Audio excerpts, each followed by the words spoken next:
Bienvenue à vous tous dans une nouvelle émission de Parcours de vie. Aujourd'hui, nous sommes à Mougins, dans le sud, avec quelqu'un qui est un artiste chorégraphe que j'estime beaucoup, qui s'appelle Hervé Koubi. Bonjour Hervé. Bonjour. Alors c'est un grand plaisir pour moi de te recevoir ici, parce que toi, tu mènes des projets chorégraphiques de danse contemporaine, où il y a tellement de choses qui se mêlent, danse contemporaine, l'altérité, la mixité. Et donc hier c'était Nomateur, ta dernière création, et aujourd'hui à Mougins ça va être Sol Invictus, des spectacles qui sont tellement différents et en même temps qui portent un même sens. Le premier truc qui m'est apparu quand j'ai vu tes spectacles, c'est cette mixité, t'en parles toujours sur le fait de rassembler, mais mixité, en plus toi, tu as beaucoup travaillé à Calais, justement sur cette mixité, en plus Calais, effectivement, c'est la zone. Bonjour Hervé.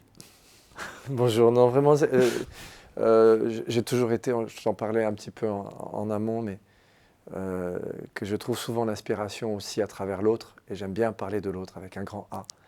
Et je crois parce que l'autre, il est aussi à l'intérieur de moi. J'ai découvert très tard mes origines algériennes, très tard. J'étais convaincu que mes arrière-grands-parents devaient être peut-être bretons, puisque j'ai un prénom français, que je porte très fièrement d'ailleurs. Mais j'ai un nom de famille qui est arabe et j'ai découvert à 25 ans que j'étais d'origine algérienne. Donc il y a cette sorte d'altérité qui est déjà là.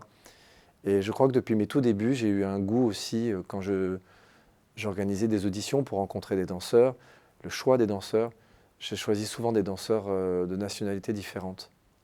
Mais pas parce que le passeport était différent.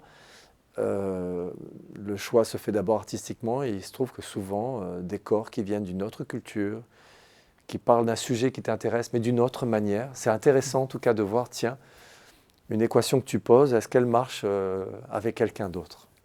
Et derrière cette idée-là, de faire voyager ton équation, ta question, si tu préfères, c'est un moyen, c'est une quête, essayer de trouver une forme d'universalité. Voilà, c'est ça, je crois. Au départ, je n'en avais pas conscience, mais je crois que c'est ça que j'aime. C'est à travers des danseurs qui viennent d'ailleurs, d'autres physiques, d'autres visages, d'autres cultures, d'autres religions, d'autres formes de pensée, pouvoir se rassembler autour d'un seul et même projet, sur un même espace, un même temps à partager et à offrir au public. C'est quelque chose qui m'a tout de suite intéressé dès mes débuts. Et puis, dans mon parcours, depuis 2007, je travaille avec la ville de Calais. Et puis, depuis 2021, la ville de Calais nous a confié un lieu pour répéter et des soutiens très importants et une liberté totale. Tout à l'heure, en amont, je te parlais aussi parfois de mon regard un peu critique envers le corps d'État et en même temps d'une certaine admiration aussi, de par mon parcours, mes origines aussi, qui fait que voilà, je suis issu d'une famille où on a un respect sans borne pour le corps d'État, mais que ce n'est pas toujours simple en tout cas, voilà, d'être un bon chorégraphe aimé par l'institution française et le ministère de la Culture. Même si je suis quand même aidé, il faut le dire. Mais en revanche, sur les territoires, pas toujours, mais parfois, j'ai rencontré des élus que j'ai su convaincre et qui m'ont offert une liberté totale. Ça a été à Brive, en Corrèze. Je pense au président du département de la Corrèze, Pascal Cos par exemple, le maire de Brive donc, le maire de Cannes, le maire de Grasse, Jérôme Biot. Le maire de Cannes, c'est David Lisnard. Voilà. Je suis né à Cannes, donc je suis un peu l'enfant du pays. Et puis voilà que dans mon parcours, à travers mes tournées, je pose mes valises aussi à Calais. Et un territoire magnifique en réalité, dont on parle trop souvent que d'une seule manière à propos de la crise des migrants, qui est là, effectivement, mais qui est un territoire à l'infrastructure culturelle formidable, et où il s'y passe plein de choses, et où je suis un artiste épanoui. Et tous ceux qui viennent me rendre visite à Calais me disent « Ah, ben finalement, Calais, c'est bien. » Et oui, c'est vachement bien. Et une des choses qui m'enthousiasme le plus, c'est les Calaisiens. C'est Sol Invictus, cette pièce qui prône justement la vie et puis l'altérité, la mixité en fait, puisque j'ai des danseurs, ce soir c'est 19 danseurs et presque autant de nationalités différentes et des danseurs qui ne sont absolument pas censés danser ensemble au vu de l'actualité, et pourtant, voilà, la danse permet ça et je m'en sers bien.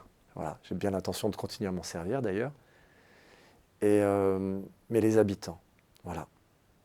Les Calaisiens, c'était un port en fait, c'est une ville ouverte, une ville frontière, une ville d'histoire, qui a été anglaise pendant plusieurs siècles, et puis à nouveau française, et qui a connu des vagues de migration de par son histoire, donc c'est dans son ADN aussi. Et c'est vrai qu'il y a une crise migratoire qui est très douloureuse aujourd'hui, mais en même temps, on a des Calaisiens qui ont soif aussi d'autre chose que cette actualité-là. Ouais, et quand j'ai vu justement Solminkus avec le drap, ça m'a rappelé Ariane Nouchkine avec le dernier Caravansérail, et justement toute cette question de la traversée qui était vraiment très prégnante. Et aujourd'hui, on est dans un lieu, donc à Mougins, qui est la Seine 55, qui t'accueille ce soir. Et c'est un très beau lieu. Et surtout, on a la chance d'être dans une pièce très particulière, avec énormément de photos d'une photographe, donc c'est Nathalie Sternalski, qui te suit depuis presque mes débuts. Ouais. 25 ans, mais je crois que ça fait 20 ans qu'on se connaît. C'est une photographe absolument fabuleuse, une personne en plus de l'artiste photographe. Il en faudrait une petite poignée comme ça dans le monde et on changerait le monde. Voilà. Et elle fait partie d'un vivier de photographes. Alors je suis connu, je te l'ai dit tout à l'heure, pour mes opus avec beaucoup de garçons au plateau. Et je n'explique pas pourquoi, mais parmi les photographes, j'aime beaucoup la photographie. Donc les photographes sont souvent mes amis. Et je n'explique pas pourquoi la grande majorité des photographes qui me suivent et dont j'aime le travail sont des femmes. Pas que, mais en grande majorité. Nathalie en fait éminemment partie. Je pourrais évoquer aussi Véronique Chauchon, qui est une photographe amateur, mais qui fait un très beau travail aussi. Elles se connaissent d'ailleurs, Véronique et Nathalie, elles sont très copines. Je me réjouis de ces amitiés-là.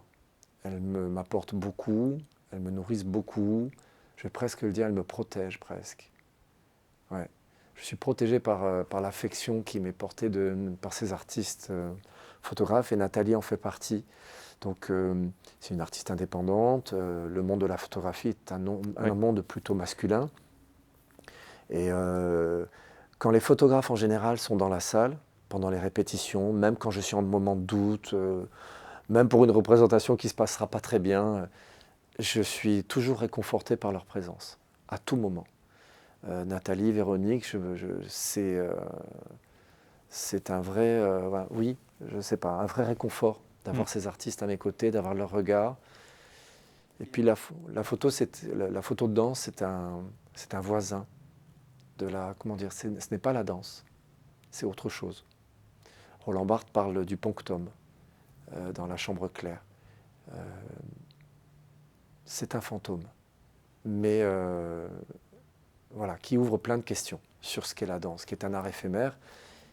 Et elles essayent de cueillir ce moment éphémère, d'en prendre l'essence, en admettant que ça soit possible. Et elles saisissent bien, enfin en tout cas elle, saisit bien justement toute cette mixité que tu mets en œuvre tout le temps. Oui, je crois que quand on se parle avec Nathalie, pour parler de Nathalie, et des photographes en général, je vous parlais aussi de Véronique, mais bon, on parle de Nathalie là. Nathalie Sternalski, on parle beaucoup en fait, en off. Je raconte les discussions que j'ai avec toi là, dans cette interview, j'ai à peu près les mêmes avec elle. Donc mes doutes, mes contradictions, mes paradoxes, mes erreurs aussi, parce que je dis des conneries aussi, c'est probable que je regrette juste après, parce que je pense les avoir mal dites, ou peut-être les avoir mal pensées aussi. Voilà. Et c'est ce qui fait que je crois qu'elles sont chargées de nos échanges, et puis moi aussi je suis chargé de ce qu'elles me racontent aussi.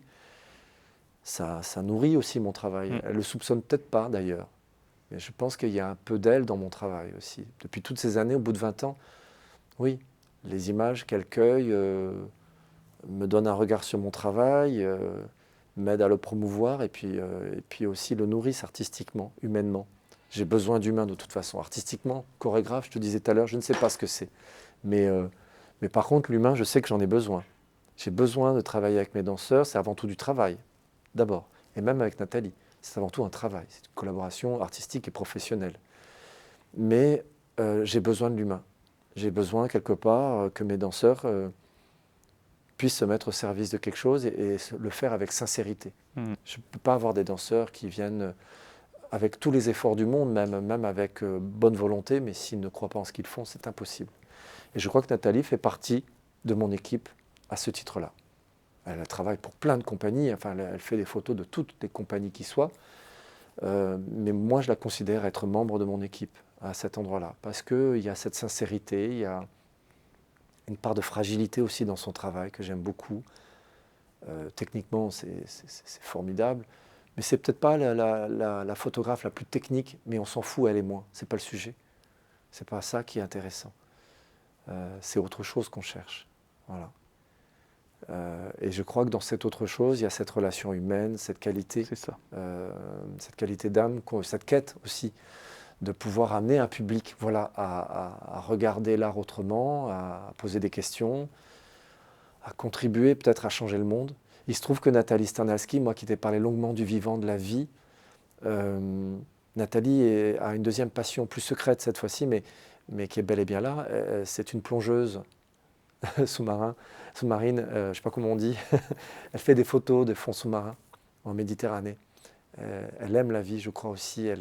C'est quelqu'un qui est émerveillé par ça. C'est quelqu'un de, voilà, de vraiment, oui, qui a une vraie pensée sur la vie et sur un regard sur l'écologie qui me plaît beaucoup, qui s'émerveille en tout cas. Et je crois que c'est ça. S'émerveiller. Oui, s'émerveiller. C'est très important. Ouais. C'est toujours intéressant de faire des rétrospectives et de manière différente. Parce que quand tu fais des interviews France 3 ou assimilées, ça reste formel. Ça va vite. Hein. Ouais, c'est ça. Ça va vite. Et que là, je on qu'on se pose. Tu auras remarqué que j'ai mes amis anciens journalistes de France 3, justement, qui font mes backstage et que j'apprécie beaucoup. C'est une vraie amitié professionnelle. Et c'est vrai qu'on essaye de focuser sur des sujets. C'est de la com, en fait. Ouais, en réalité, c'est de la com. Je suis moins habitué à me confier, même si on a eu un documentaire, mais en réalité, ça reste focusé sur... je ne sais pas quelle forme va prendre cette interview. J'ai l'impression qu'elle risque d'être beaucoup plus intime et un peu différente. Oui. Mais bon, voilà, on a rarement l'occasion de se dévoiler. Puis je te le dirai, hein, de toute façon, je suis quelqu'un de bavard. Ça me va. Non, mais c'est pas ça. C'est que des fois, de se dévoiler, ça n'a pas toujours du bon en réalité. Être un bon chorégraphe ou même un bon patron de projet, parce que c'est être patron, qu'on le veuille ou pas, c'est d'avoir de la distance aussi. Je sais. Et j'ai appris ça, en fait. Je me suis entouré aussi pour avoir, notamment, je te parlerai beaucoup de Faisal Amlat, mon bras droit, qui est un gars extraordinaire. C'est un rock, ce gars. Et une intelligence rare. Il est ce qu'il est, en plus, une sorte de monolithe comme ça. J'ai vu. Il a l'air de tout sauf d'être chorégraphe ou artiste, mais un gars hyper sensible et qui m'a appris à prendre un peu de distance aussi, à avoir plus confiance en moi. Je suis quelqu'un qui est bouffé par le doute tout le temps. Je sais. Je le comprends.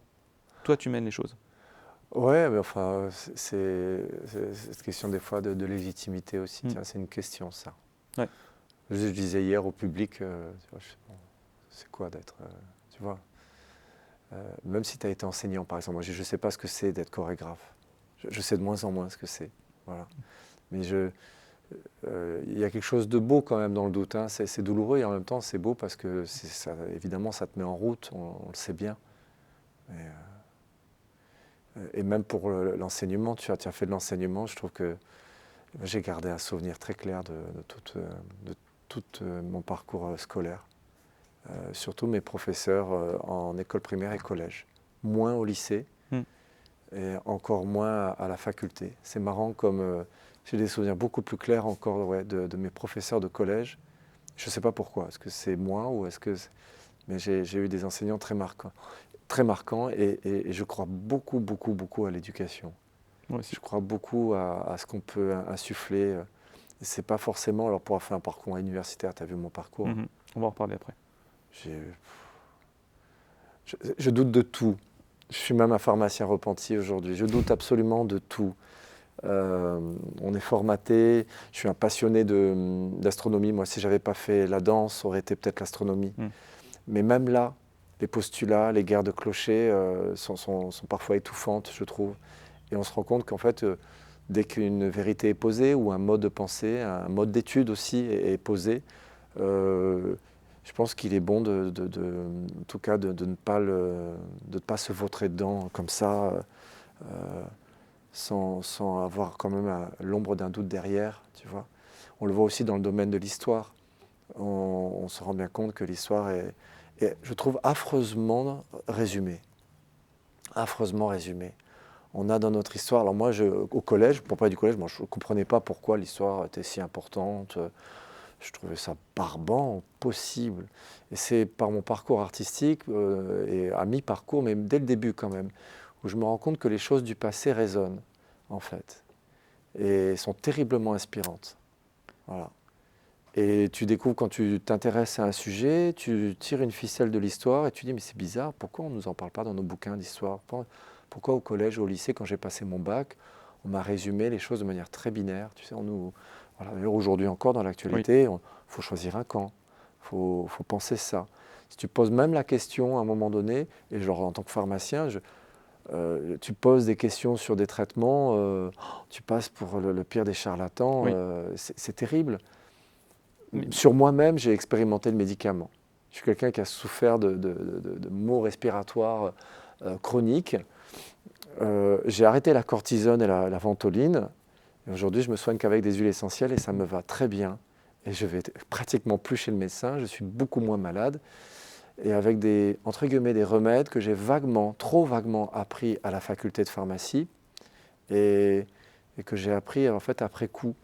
Voilà, donc voilà un exemple, je passe 8 ans d'études à l'université. Ça demande beaucoup de temps, c'est un énorme sacrifice de devenir docteur en pharmacie.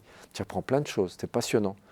Mais à la fin, tu sors de là avec une idée préconçue de la médecine qui ne t'apprend pas en fait réellement à soigner les gens. Et c'est terrible de dire ça. Voilà, j'ai un parcours d'étudiant, je n'étais pas un bon élève. École primaire, collège, lycée, j'ai failli pas avoir mon bac. Catastrophe même. Je fais partie de ces élèves compliqués au collège qui se sont fait virer. J'ai été exclu, pas très longtemps, c'était pas très très grave, mais j'étais quand même très dissipé. Donc je pense que mes professeurs seraient les premiers surpris de savoir que j'ai réussi à décrocher un diplôme, que j'ai décroché, soit dit en passant, pour faire plaisir à mes parents, voilà, qui eux n'avaient pas fait d'études, auraient bien aimé en faire, et qui étaient convaincus. Et je crois que j'aimais suffisamment mes parents, et puis eux aussi, pour leur faire plaisir à un moment donné et aller jusqu'au bout de quelque chose. Quand j'ai commencé la danse, d'ailleurs quand j'étais au collège, au lycée, je me rêvais danseur et chorégraphe, pourquoi pas, déjà. La danse m'avait déjà mordu. Et je négligeais mes cours d'anglais, d'espagnol et d'allemand. À quoi ça me servir? Moi, c'est la danse. Et puis, je le regrette amèrement parce que je n'avais même pas osé rêver ce qui m'arrive aujourd'hui. C'est d'être l'un des chorégraphes qui porte une compagnie qui est l'une des plus représentées à l'étranger et qui a le plus joué depuis 50 ans, la compagnie française qui a le plus joué aux États-Unis d'Amérique. J'osais même pas en rêver, c'est ce qui nous est finalement arrivé. Mais donc de jouer 10 fois à New York et d'y rejouer bientôt, de connaître Rome, de connaître Berlin, Madrid, voilà, de faire le tour du monde, mais de ne pas avoir joué une seule fois à Paris, pas encore en tout cas, en 25 ans, de ne pas avoir joué dans aucune capitale de région française. Et je me retrouve dans une situation qui était celle que j'avais quand j'étais étudiant à la faculté de pharmacie, parce que déjà j'étais critique envers tout ce qui m'était enseigné, alors que j'étais très bon. Au moment des examens, j'avais de très bonnes notes.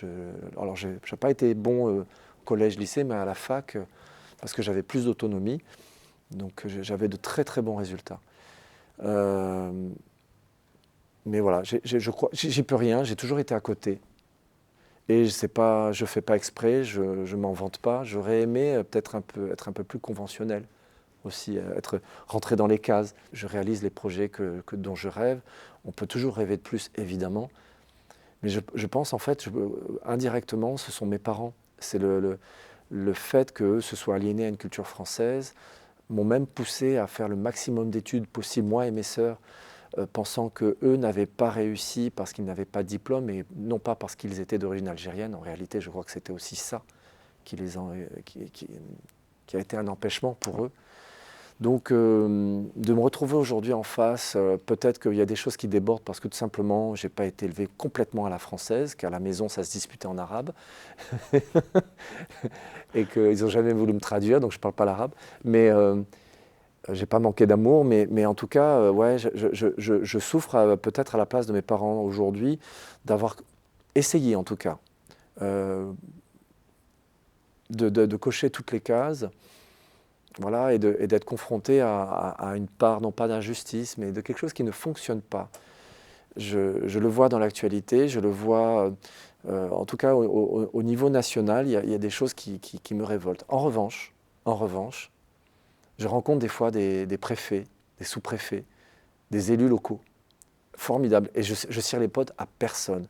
Mais parce que ce sont des élus, un maire à Grasse, un maire à Cannes, la maire de Calais, un maire à Brive-la-Gaillarde, un président de département au département de la Corrèze, qui est agriculteur, qui vient voir ton travail, qui à la sortie d'un spectacle ressort ému en te disant oh, « j'y connais rien, mais ça m'a touché ».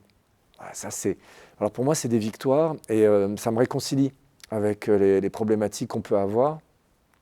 Et puis en plus, j'ai la chance d'être soutenu par ces gens-là, alors par ces élus qui croient en fait, qui croient localement, ou qui me laissent en fait surtout libre de faire les projets que je veux et de rencontrer le public et de le faire aussi comme je veux. Je crois beaucoup à ce lien entre le public et l'œuvre. J'y crois beaucoup. Je n'y crois pas, moi, à l'artiste dans son coin. Ça existe, hein, mais je ne fais pas partie de cela. Explicite, s'il te plaît. Ben, je suis un artisan, je crois. Je ne sais pas ce que c'est d'être chorégraphe. Je me tire peut-être une balle dans le pied. Moi, j'ai besoin de l'autre avec un grand A pour trouver ma place dans ce monde. Et la danse, pour moi, c'est intéressant, mais à plusieurs, dans tous les sens du terme. Et ce que j'apprécie dans ce que j'ai vu en spectacle de toi, c'est ces ensembles, qu'en même temps tu déconstruis immédiatement, Oui.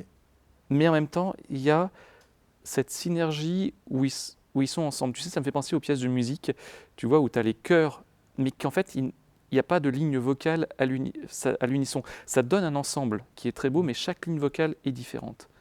Et ouais, c'est cette altérité en fait que j'ai remarqué chez toi, dans ce que tu construis. Et c'est pour ça que quand j'ai vu tes spectacles immédiatement, il y a 2 ans, un truc comme ça, quand je t'ai regardé sur Instagram, j'ai croisé une des publications. Et tu sais, c'est des choses qui te parlent, c'est ces choses qui te parlent tout de suite. Et je me suis dit, il y a quelque chose qui s'est passé. Comme quand je me souviens, quand j'étais adolescent, quand j'avais vu du théâtre allemand, tu sais, expérimental, et je m'étais dit, putain, ils font des trucs hallucinants, et j'ai jamais vu ça. Et ben c'est pareil. Et alors tu me diras, aujourd'hui, le hip-hop est à la mode, etc., ce qui est vrai, mais la manière dont tu t'en empares, il y a quelque chose vraiment différent, et c'est très poétique. On avait dit qu'on parlait poésie. Et le monde a besoin de poésie, je pense, vraiment. Je crois que tu amènes quelque chose comme ça. J'aurais plein de réponses à ce que tu m'as dit, effectivement, sur le fait de se souvenir du collège, parce que c'est ce moment où le cerveau se construit, effectivement. En plus, on est tellement réceptif aux émotions. Et en même temps, on en parle très peu dans notre monde. Tu me parlais de la société française, effectivement, ou la société en général. On a tendance à toujours réduire l'expression des émotions pour aller vers la performance. Et je me rends compte de plus en plus maintenant. Et je pense qu'on a besoin d'exprimer les émotions. Et quand tu me parlais de la préfète ou l'élu, etc., qui te disait, ça l'a touché, mais c'est les émotions. Et toi, tu arrives à faire passer ça. C'est pour ça qu'au début, on disait qu'on a tous un rôle, mais tu as un rôle vraiment hyper important pour la société, d'amener du beau et de réconcilier le monde. C'est une tentative, hein, c'est une question même. C'est une question. Je reviens sur cette épaisseur de son, je veux dire, dont tu parlais, ces unissons qui n'en sont pas. C'est presque écologique. Je crois qu'il y a aussi, j'adore rassembler, ça c'est mon leitmotiv depuis le début. Puis mes premières chorégraphies, j'ai aimé avoir du monde au plateau, mais je crois que l'idée derrière était de rassembler. Et puis, il y a l'idée aussi de la vie. La vie. Alors là, c'est même pas l'artiste, c'est aussi le pharmacien, c'est aussi l'enfant émerveillé, la vie. Cette question, là vraiment, je vais reparler encore de mon père, mais c'est comment en parler. C'est la question. C'est la question. Et je crois que dans la vie, voilà, quand tu me parlais de chaque danseur qui a sa partition, tu creuses un trou dans la terre et tu vois, voilà, tout un microcosme qui vit ensemble et qui chacun à son endroit, parfois avec, parfois contre, parfois en parallèle. c'est terriblement inspirant. Et je crois que aussi, dans cette quête de rassembler, de réconcilier peut-être, et je n'ai pas plus de prétention que ça, mais en tout cas, puisque moi c'est la danse, je vais le faire là, je vais l'exprimer là en tout cas, et le partager à cet endroit-là avec le plus grand nombre, je l'espère. Mais c'est ça, c'est cette idée de pouvoir non pas reproduire, mais de se remettre en phase, de célébrer. De célébrer quelque chose qu'on oublie, qu'on méprise. C'est éminemment écologique. Je me méfie de l'écologie, je me méfie des mouvements aussi sociétaux qui défendent les bonnes causes. Je m'en méfie beaucoup parce que des fois je les trouve contre-productifs. Mais moi, ce qui m'intéresse, c'est la vraie écologie. C'est comment on va pouvoir préserver le vivant, qu'à chaque fois qu'une espèce disparaît sur cette planète, que ce soit un insecte microscopique ou un grand mammifère, c'est une tragédie absolue quand elle est de notre faute. Pour moi, c'est déjà l'annonce de notre propre extinction. C'est absolument terrible. J'ai un immense respect du vivant et en même temps, je me sens un peu impuissant, un peu coupable aussi, parce que de par nos tournées, on est obligé de voyager beaucoup. Donc notre empreinte carbone, elle est énorme. Mais quand même, dans mon travail, c'est quelque chose qui est très présent, cette question-là, cette révolte aussi. Tu vois, quand tu me dis bilan écologique, moi je me pose la même question par rapport à tout ce qui est création vidéo, puisqu'on utilise du matériel, des serveurs et tout, et on alimente aussi de la banque de données vidéo, absolument. etc. Et j'ai toujours ces questions éthiques qui tournent. C'est très paradoxal. C'est très paradoxal, mais en même temps, tu vois, tu continues à faire des choses, et idem, et tu apportes, ce qu'on disait tout à l'heure, tu apportes le beau. Et dans la ratio, effectivement, à long terme, qu'est-ce qui vaut mieux ? Est-ce qu'il vaut mieux aider les gens ? Quand on dit les gens, c'est pas bien, mais aider tout un chacun à se dire qu'on peut faire quelque chose et de voir le beau, les faire sortir avec un sentiment de joie et de leur transcrire et de se poser des questions, parce que le but, c'est effectivement le questionnement pour que ça change, à quelque échelle que ce soit. Est-ce que ce choix, justement, de prendre l'avion, d'aller dans des tournées, n'est pas meilleur ? Sinon, on se bute, clairement. Si, je veux dire, on est... J'ai pas la solution ni la conclusion. Mais on fait des choses, absolue, quoi qu'il en soit, je pense, avec un regard, avec un projet altruiste, autant qu'on peut. En tout cas, j'espère contribuer humblement, mais de contribuer à, je sais pas, à ce que ça vaudra à la culture. Moi, j'y crois beaucoup. Je pense qu'on est beaucoup plus fort que ce que l'on croit, et de contribuer à empêcher des fois cette fuite en avant sur la partition du monde, sur ces conflits incessants, sur une histoire qui se répète encore et encore. Je dis d'ailleurs à l'ouverture de rideau, parce que je parle toujours à l'ouverture de rideau, j'ai cette particularité-là qui m'a coûté cher en France aussi, parce que ça se fait pas. Ça se fait plus outre-Atlantique, mais je ne le fais pas pour ça, je le fais parce que j'ai envie de parler au public, non pas de la pièce, mais pourquoi j'ai eu envie de la faire. Et dans Les Nuits barbares ou Les premiers matins du monde, une pièce qui tourne encore, qui a été créée au Festival de danse de Cannes en 2015, je disais ça, l'histoire se répète encore et encore. Et je suis convaincu qu'il ne tient qu'à nous, qu'un jour, peut-être, il puisse en être autrement. Et je crois qu'à cet endroit-là, la culture, l'idée de se rassembler, de se regarder aussi autrement, de voir l'histoire, je l'ai évoqué tout à l'heure. On a une histoire commune, magnifique, qui à plein d'égards nous rassemble. Pour parler de la Méditerranée, moi je suis un enfant de la Méditerranée. On a comme ça, surtout dans l'actualité, et puis même à travers l'histoire, on a eu souvent une partition entre Orient et Occident, entre l'Afrique du Nord et l'Europe, comme deux choses qui semblaient s'opposer. En réalité, quand on regarde l'histoire, elle est beaucoup plus belle et beaucoup plus riche et elle nous rassemble extraordinairement bien. Et je regrette qu'on ne s'en serve pas un peu plus. Je regrette que dans les livres d'histoire, on ne nous ait pas parlé que des ruines romaines, il y en avait aussi à Carthage ou à Tibaza, que les chiffres qu'on étudie en maths ont été transmis par une civilisation dite arabo-musulmane qui raconte plusieurs siècles de vivre ensemble entre chrétiens, musulmans, juifs, empreint de paganisme, que si j'ai la peau claire alors que je suis 100% d'origine algérienne, que tous mes arrière-grands-parents du côté de ma mère comme de mon père ne parlaient qu'une seule langue, c'était l'arabe, que si j'ai la peau claire, c'est parce que pendant des siècles et des siècles, y compris dans des périodes obscures, on parle de temps obscurs. C'est génial parce que ça veut dire qu'on ne sait pas, ça veut dire qu'il y a du mystère, et moi en tant qu'artiste, je trouve ça génial, ça m'inspire. Voilà, ça veut dire qu'on peut peut-être essayer d'imaginer ce qu'on ne sait pas. Mais qu'en tout cas, des peuples sont venus plus souvent pour fuir la guerre que pour la faire, sont venus s'installer en Afrique du Nord. Ce sont ces barbares, voilà, ces barbares de l'histoire qui tordent le cou étonnamment bien aux barbares d'aujourd'hui, dont les forfaits sont rapportés dans l'actualité. Et c'est ce que j'essaye en fait. Et parfois, d'ailleurs, je me rappelle quand j'ai parlé des Nuits barbares avant que ça existe au directeur de théâtre, aux responsables culturels, j'ai eu à essuyer quelques sourcils relevés. De quoi tu parles? Mais de quoi tu parles?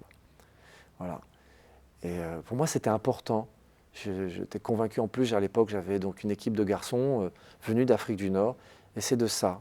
C'est ça que je voulais célébrer. Je voulais parler de ces barbares et le ramener à la dure actualité aujourd'hui, où on a aujourd'hui des peuples qui traversent la mer dans l'autre sens. Nous avons des morts sur nos épaules aussi. Voilà, ça doit être une responsabilité partagée. On ne peut pas être coupable de tout. Là, je ne vais pas faire de raccourci parce que je ne fais pas de politique partisane aujourd'hui. Moi, dans mon équipe, j'ai des Russes et des Ukrainiens. Et eux, ils ne veulent pas la guerre. J'ai eu des Israéliens dans ma compagnie et une Palestinienne. Je n'ai entendu que des discours de paix. Je mets en valeur des corps d'hommes qui se remettent en question, à qui je dis tous les jours, n'ayez pas peur d'être fragile, vous êtes encore plus beau avec votre fragilité, vous êtes encore plus puissant quand vous renoncez à ces codes de la virilité. J'ai l'impression de faire ma part du boulot en tant que garçon dans ce monde où on a besoin justement de montrer des hommes avec une part peut-être, je ne sais pas ce que c'est, de féminité, mais en tout cas d'une part de fragilité, d'un renoncement justement à ces causes va-t-en-guerre et ces oppositions voilà, qu'on nous impose tout le temps indirectement dans l'actualité, tout le temps. Voilà. Et on nous montrera des images les plus ignobles, les plus atroces de victimes, toujours plus dures des deux côtés, et en nous poussant finalement à choisir un camp. Et je suis désolé, mais non, ce sera sans moi. Et j'en veux terriblement à ceux qui œuvrent voilà, aux politiques qui jouent de ça. J'ai l'impression en tout cas qu'on est un peu manipulé. Voilà, je vais le dire comme ça. J'ai l'impression d'être manipulé, que nous sommes manipulés. Et à cet endroit, j'ai l'impression d'être éminemment politique puisque je me situe à un endroit de résistance. Oui, c'est vrai. Puisque je parle de rassembler. Oui. Et tu as cette idée de la liberté aussi, puisque on y revient, tu fais des choix. Des choix qui vont vers ce que tu aimes ou vers ce que tu veux défendre, c'est compliqué parce que ça implique un choix très radical, mais vers ce que tu portes.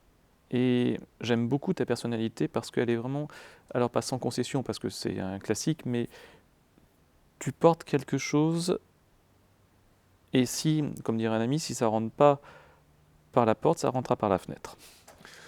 Oui. Clairement. Après,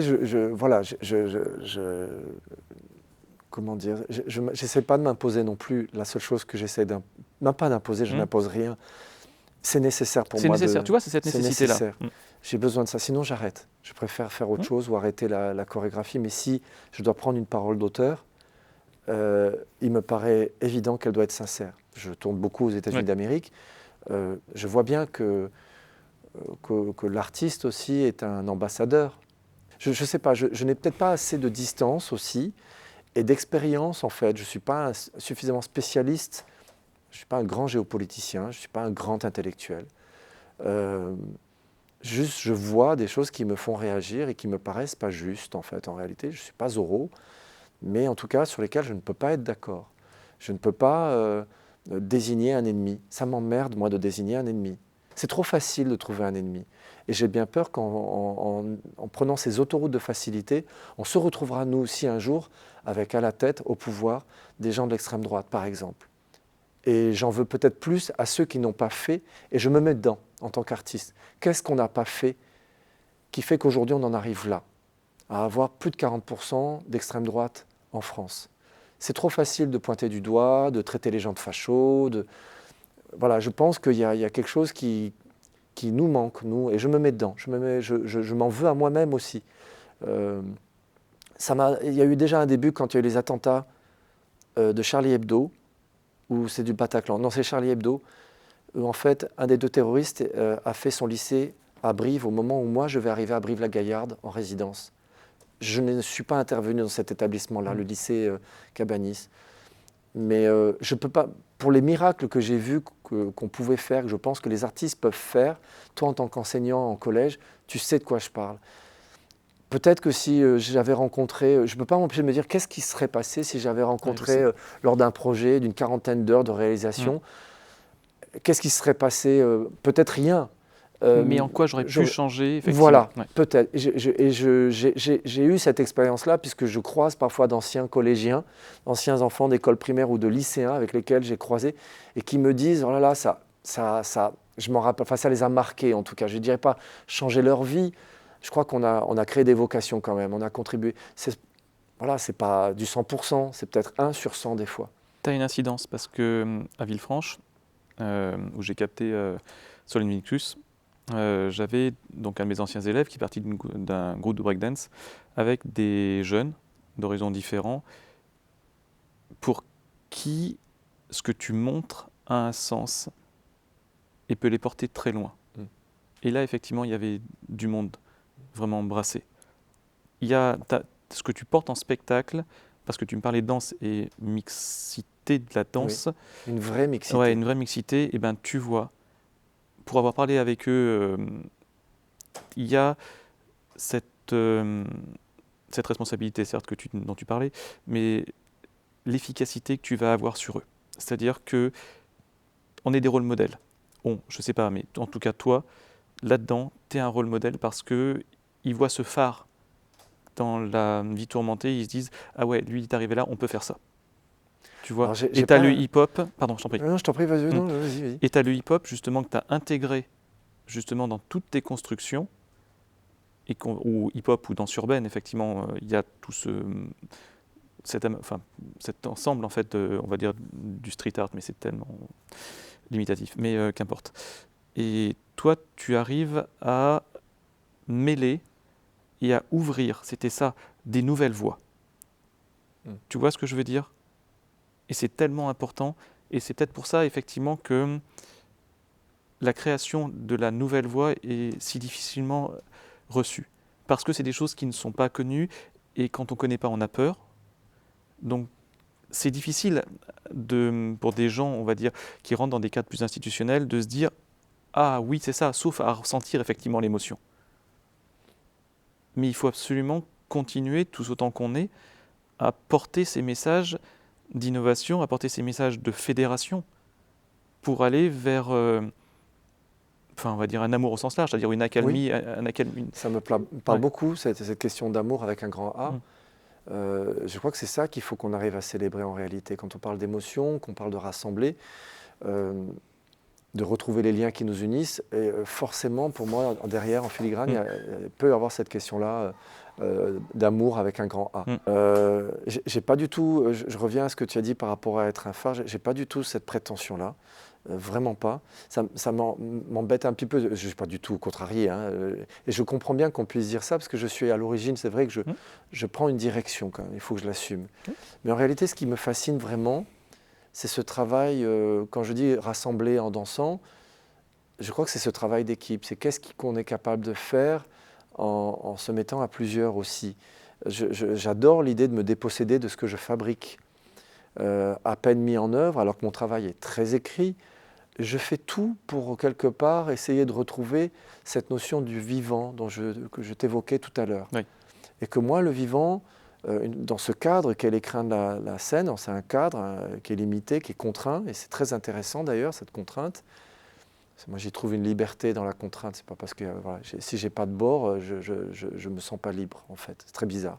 Non, c'est une question philosophique de la création dans la contrainte. Oui. Et c'est tellement intéressant. Et j'y trouve vraiment un espace de liberté, un espace d'expression du coup.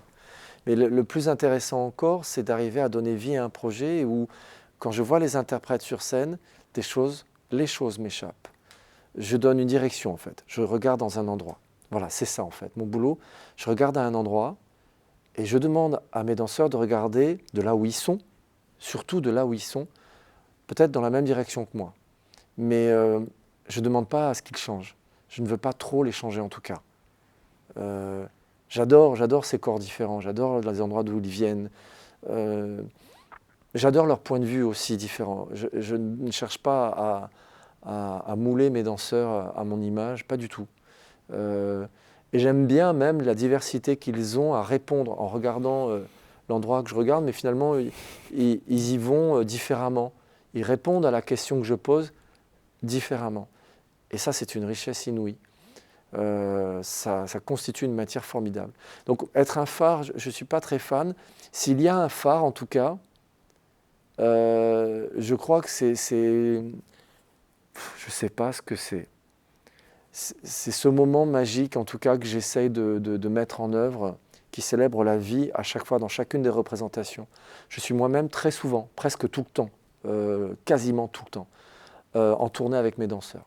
Alors que la pièce existe, ce que le jour date à la nuit, c'est 600 représentations, j'ai dû être là 590 fois. C'est pour respirer ce qui se passe à chaque fois. Pour respirer comment le public reçoit la pièce, qui elle-même a évolué au fur et à mesure des distributions, au fur et à mesure aussi du temps qui a passé, où j'ai retouché, j'ai remodelé. La pièce est là, c'est la même, on pourrait dire, et en même temps, elle est vivante elle aussi. Je crois que c'est le phare, pour moi, et il n'y en a pas en tant que personne. C'est un projet qu'on met en œuvre, c'est un souffle en fait qu'on essaye, c'est un feu, oui, c'est un feu qu'on essaye de provoquer. On essaye de... Ouais. J'avais une amie qui est journaliste qui disait une sorte de chaudron comme ça, qu'on essaye de marmite et puis qu'on... Je sais pas. C'est à jouer un peu au chimiste aussi, c'est de provoquer la réaction chimique. C'est ça, et puis après, bon, bah, Voir comment ça va fonctionner. oui, mais la nature après se charge du reste. C'est ça, c'est de remettre en œuvre un jardin aussi. Hier, tu m'as entendu, je me compare à un jardinier, c'est de remettre en route quelque chose qui puisse être le plus beau possible. Enfin, le jardin, c'est quelque chose qui est formidable. La nature, voilà, qu'on essaye de célébrer, non pas de reproduire encore une fois, mais qu'on essaye de célébrer. Pour moi, un beau jardin, c'est celui qui célèbre la nature. Non pas, je ne suis pas très fan du jardin à la française. C'est joli, hein, mais oui, bof. Un beau jardin, c'est celui qui est étonnant, où une plante complète une autre. À propos d'étonnant, hier, moi j'ai assisté à Nomateur, la dernière dernier opus. Ouais, c'est ça. La dernière création que tu as faite avec des danseuses coréennes, et donc avec beaucoup de références à Tarantino, clairement. Et donc très très beau, effectivement. Alors il y a deux choses, où tu vas répondre comme tu veux en fait. La première, c'est pourquoi ce choix en fait de créer un spectacle avec des danseuses coréennes. Et en deuxième, c'est effectivement, tu le signifies tout à l'heure, tu as beaucoup de danseurs masculins et là, tu as basculé totalement avec une production féminine. D'abord, les rencontres, on ne choisit pas. Enfin, c'est au fur et à mesure des voyages. Et puis là, il y a une rencontre. Les responsables du Festival international de danse de Busan m'ont proposé de prolonger l'invitation, après nous avoir invités en tournée, de revenir pour un workshop de 2 semaines. Je me suis rendu avec un danseur et Faisal, un de nos danseurs, Abdelrani Ferhaji. Il y avait des danseurs et des danseuses. Là, je vais en Corée, et il y avait de très bons danseurs, très bons garçons, très performants, très intéressants, très chouettes. C'est les filles qui m'ont tapé dans l'œil. Et Faisal, maintenant, qui est très proche de moi, qui est très complice avec moi,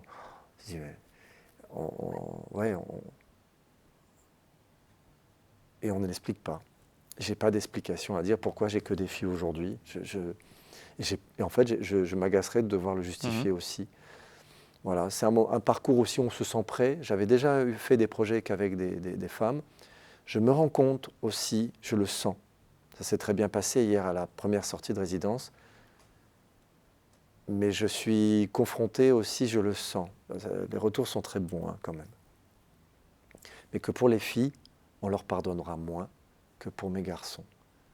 Je sens que l'exigence va être beaucoup plus pointue pour des danseuses parce qu'elles sont femmes, que pour des danseurs, parce qu'ils sont hommes. Oui, j'ai vu les petites remarques qu'on m'a faites, qui étaient bienveillantes, et tout de suite, hier soir, j'ai été un petit peu bousculé en me disant, ça, on ne me l'aurait jamais dit si mon équipe avait été masculine. Mais parce que ce sont des femmes, il va falloir être plus exigeant donc, alors que c'était des endroits, on me fait des remarques à des endroits auxquels moi je ne regarde même pas, je ne regarde même plus. J'ai abordé ces danseuses comme j'aborde mes danseurs. Donc je me suis vu dire hier soir, c'est une pièce dont la question de genre va se poser au sein du public, mais pas sur le plateau. Voilà. Donc j'avais envie de parler là, je les ai trouvées puissantes. Donc j'ai dit, bon, j'avais pas vraiment d'autres prétextes, je les trouve super puissantes. Elles prenaient les phrases du répertoire dans ce workshop, elles les ont dévorées, ces phrases, elles se les appropriaient. Je me suis dit, bon, on va parler de ça, de cette puissance qu'elles ont, de cette prise de pouvoir.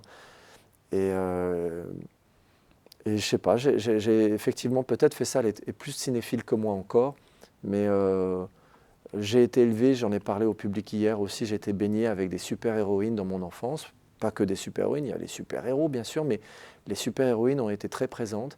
Et puis je commence la chorégraphie, je fais une parenthèse, à une période où on parlait pratiquement pas de féminisme et où pourtant à la tête des centres chorégraphiques nationaux, il y avait autant de femmes que d'hommes. Donc mes héros, quand je commence la danse et la chorégraphie, sont autant des femmes que des hommes dans le domaine de la danse. Aujourd'hui, on aboie de partout pour parler à l'égalité, et on n'est pas foutu d'avoir un quart de directrices à la tête des centres chorégraphiques nationaux. Je dis ça, je dis rien. Donc j'aime bien, on fait des procès, on fait une chasse aux sorcières même, dont j'ai pu faire les frais aussi, parce que j'avais beaucoup de succès avec des pièces qu'avec des hommes. Donc j'étais une cible un peu idéale par moment. Où sont les hommes, où sont les femmes? Il faudrait faire des quotas. Quotas. Ça serait terrible si aujourd'hui je devais travailler avec des femmes et que je m'adresse à ces femmes. Bon, on va faire un beau projet ensemble. Bon, je le fais parce que je suis un peu obligé quand même. Hein. Donc vous êtes bien bonne danseuse, mais c'est surtout parce que vous êtes des femmes d'abord. C'est horrible. Je trouve ça horrible. De faire des quotas. Et je rapporte des propos que j'ai vus, que j'ai lus, y compris de grands directeurs d'institutions. Certains sont favorables aux quotas. Je trouve que c'est une insulte aux femmes ou aux minorités qu'on voudrait mettre en valeur. Bien sûr qu'il y a un problème d'inégalité, mais je crois que le problème est plus profond. Je crois beaucoup en l'éducation. Bien sûr, les jeunes filles, les petites filles ont besoin de modèles. Je l'ai encore vu hier. Mais je ne suis pas sûr que ce soit en forçant, en mettant des quotas, qu'on serve la cause. Je crois qu'il y a des femmes suffisamment brillantes pour mériter d'être à la place de structures et qu'on n'ait pas besoin, je l'espère encore aujourd'hui, et qu'on n'ait pas besoin de faire des quotas pour valoriser la présence des femmes. C'est un truc qui me révolte, et là, pour le coup, c'est étrange, peut-être que certains ne seront pas d'accord, mais moi, je me sens féministe. Ceux qui me connaissent dans l'intimité savent que j'adore à travers l'histoire les femmes de pouvoir. Elles m'ont fasciné. J'ai particulièrement dans la filmographie récente, j'ai beaucoup aimé la série The Crown. J'ai adoré Meryl Streep dans La Dame de Fer. Toi, par la suite, t'envisages quoi? Si on peut dire par la suite, t'envisages quoi? Parce que comment tu te projettes? Comment... Je me projette pas. C'est ça, parce que quand j'ai posé la question, je me suis dit, bon, je la pose, mais je pense qu'effectivement, c'est complexe l'idée même. Je suis au jour le jour. Hein. Au jour le jour, d'abord parce que c'est très difficile de porter un projet. Je ne sais pas si l'année prochaine, je pourrai encore tenir debout en tant qu'artiste. Et puis, je me suis toujours dit, le jour où je n'aurai plus d'inspiration, et c'est vrai que j'ai cette peur, hein, il faut le dire, de la page blanche. Ça pourrait être quelque chose de... Je pense que j'arrêterai. Je ne suis pas certain de faire de vieux os. Voilà, je suis convaincu qu'il faudra savoir m'arrêter le jour où je ne serai plus inspiré. Et je crois que c'est possible. C'est une éventualité qu'un jour, peut-être dans 2 ans, 3 ans, le prochain projet pour moi est peut-être le dernier. Je rêve déjà d'un lac des Cygnes. Voilà. Je suis terrifié à l'idée de l'aborder parce que c'est un monument. Mais je ne sais pas s'il y aura un après en plus. Je ne suis même pas sûr d'être capable de réaliser quelque chose de bien et d'intéressant. Et j'aborde tous mes projets comme ça. Il y a des fois des fulgurances, des envies, des désirs, une question d'amour, cette envie de rassembler. Et le jour où je n'aurai plus la possibilité de pouvoir tenir cette parole-là, je m'arrêterai, tout simplement. Qu'est-ce que toi, tu penses, une fois que tu regardes tout ce que tu as fait? Je ne sais pas à quoi je pense quand je regarde. Je vais te raconter, c'est que je ne suis pas quelqu'un qui compte, qui regarde le nombre d'entrées. Je ne pensais pas à ça. Voilà, non, mais voilà, pour te dire que... non, parce qu'il y en a, et les nombres de représentations, c'est difficile. Des fois, je demande à pour faire un point journalistique. Des fois, on nous demande de faire les bilans, donc je regarde les chiffres, mais parce que je ne le fais pas du tout pour ça. Voilà. Alors après, en termes de contenu, je trouve que c'est très cohérent. Je ne fais pas exprès, hein. J'avais moins de dextérité à raconter ce que je fabriquais à mes tout débuts. Je pense que depuis le début, je parlais de rassembler en dansant. J'en parle encore. Depuis le début, je parlais de la vie. J'ai commencé mes premières chorégraphies en trouvant l'inspiration dans les bals d'autrefois, en voyant un vieux monsieur danser dans un bal sur une vielle à roues et une cabrette, au fin fond du Limousin. Ça commence comme ça, en me disant, ça, il y a quelque chose qui est universel. Ouais. Voilà. Je retrouvais à travers ce papy le danseur de rêve party. Cette musique répétitive n'était pas si différente finalement que la musique électro qui nous fait danser dans les rêve parties ou dans les discothèques. Il y avait quelque chose qui était là, indivisible, qui était vivant et que je voulais célébrer. Voilà, ça commence comme ça.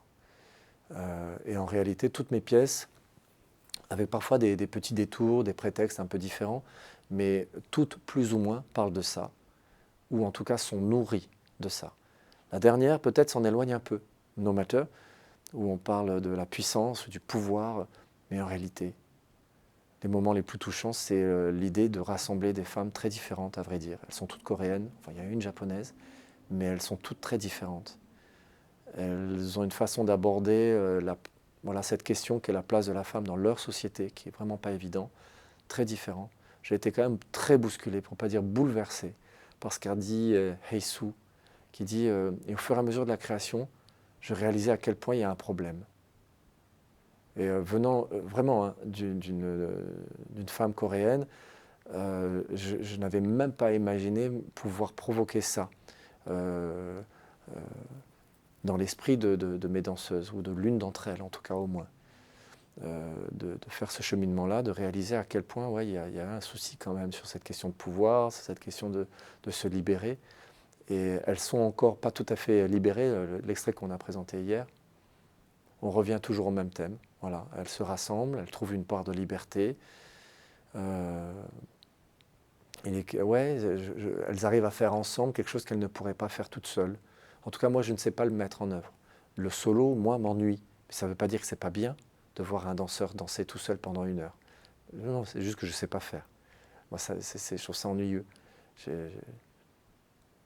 Pour moi, c'est le rapport avec l'autre qui est intéressant. Et la forme solo est une forme qui me paraît très mystérieuse, en plus d'être ennuyeuse, quelque chose que je ne comprends pas.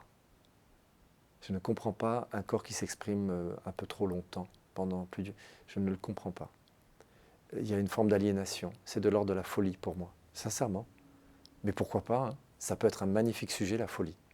Donc, et très poétique, et on a besoin de poésie. Donc donc ce n'est pas du tout une critique. Hein. Non, c'est un parti de toi. Enfin, c'est une expression de toi par oui, rapport au voilà, monde. j'ai besoin, moi, oui. Je n'ai jamais fabriqué un seul solo réellement, ou en tout cas pas plus de 5 minutes. Et même sur moi-même, je m'y suis essayé quand j'étais jeune danseur, mais c'était des formes très courtes, à vrai dire, et l'exercice est déjà très difficile de se mettre en danse. C'était déjà plus intéressant pour moi de me mettre au service d'un groupe, au sein d'une équipe. Je trouvais ça beau de pouvoir m'exprimer et je me sentais étrangement plus libre au sein d'une équipe, voilà, en ayant l'impression de servir quelque chose de plus grand que moi. Ça, c'est quelque chose qui voilà, m'a toujours boosté, fasciné et on va dire, simplement intéressé. Je te remercie, Hervé. Un très bel échange.